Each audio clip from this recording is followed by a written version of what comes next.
ആരാകും ഡൽഹിയുടെ പുതിയ നായകൻ?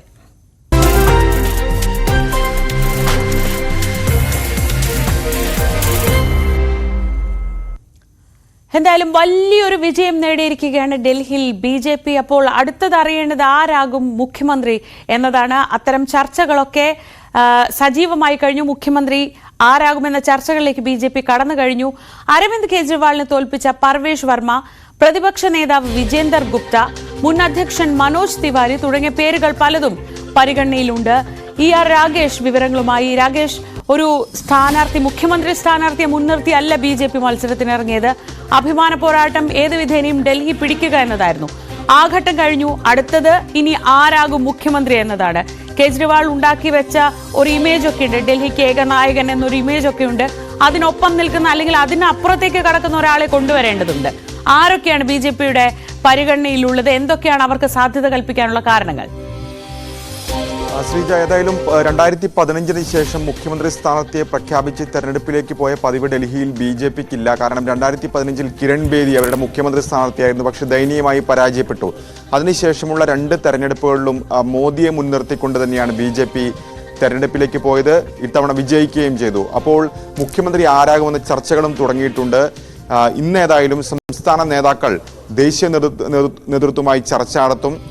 ഈ തെരഞ്ഞെടുപ്പിലെ ഏറ്റവും വലിയ അട്ടിമറി അരവിന്ദ് കെജ്രിവാളിന്റെ തോൽവി തന്നെയാണ്. ന്യൂഡൽഹിയിൽ അദ്ദേഹം 4ാം അംഗത്തിനിറങ്ങുമ്പോൾ അദ്ദേഹം പരാജയപ്പെടുന്നു.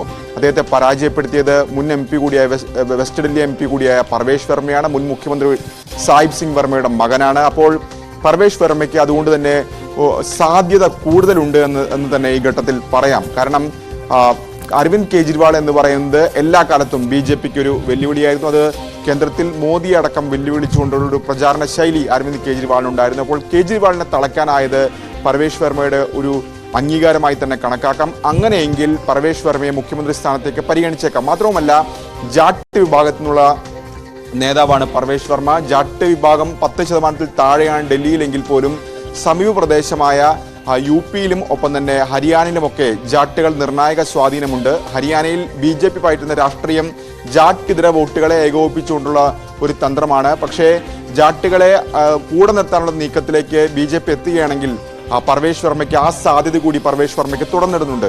രണ്ടാമത്തെ പേര് വിജേന്ദർ ഗുപ്തയാണ്. കഴിഞ്ഞ കാലങ്ങളിലൊക്കെ തന്നെ 2015 2020 ബി.ജെ.പി. വലിയ പരാജയം ഏറ്റുവാങ്ങിയിരുന്നു ഡൽഹിയിൽ. ആദ്യം 3 സീറ്റ് 2015 2020 അത് 8 ഉയർത്തി. അപ്പോൾ പോലും ഈ മോശം പ്രകടനത്തിലും വിജയിച്ചു വന്ന നേതാവാണ് മുൻ സംസ്ഥാന അധ്യക്ഷൻ കൂടിയായ വിജേന്ദർ ഗുപ്ത. കഴിഞ്ഞ നിയമസഭയിൽ അദ്ദേഹം പ്രതിപക്ഷ നേതാവായിരുന്നു.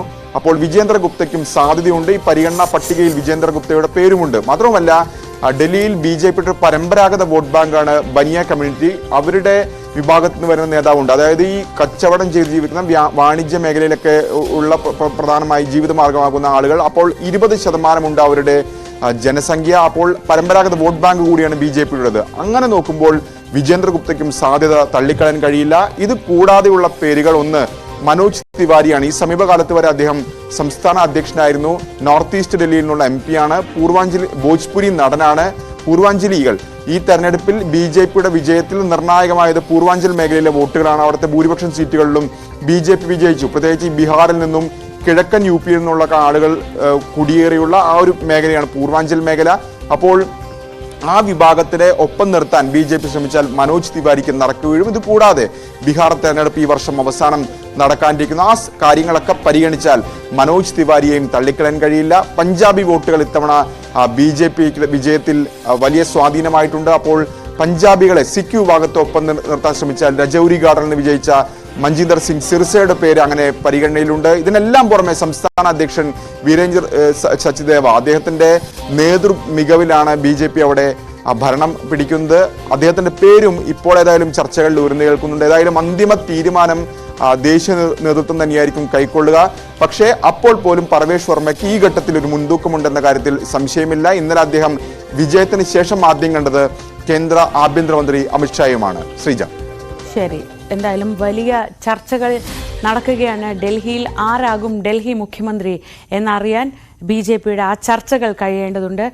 ഒരു മുഖ്യമന്ത്രി സ്ഥാനാർത്ഥിയെ മുൻനിർത്തി അല്ല ബി.ജെ.പി. ഇറങ്ങിയതുകൊണ്ട് തന്നെ ഇത്തരം പല സാധ്യതകളും പല ഘടകങ്ങളും പരിഗണിച്ചായിരിക്കും ആരാകും ഡൽഹിയുടെ പുതിയ മുഖ്യമന്ത്രി എന്ന കാര്യത്തിൽ ഒരു തീരുമാനമുണ്ടാവുക.